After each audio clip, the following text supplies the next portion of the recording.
গল্পের নাম অপূর্ণ ভালোবাসা। একটি ছোট শহরে থাকত রিয়াজ।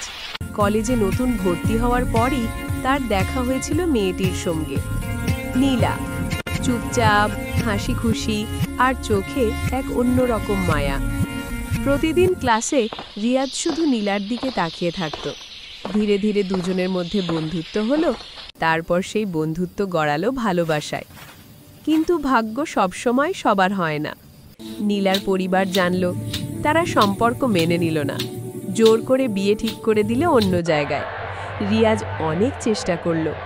শেষবার নীলার বাড়ির সামনে দাঁড়িয়ে বলেছিল, তুমি যদি একবার বলো, আমি সারা জীবন তোমার জন্য লড়ব।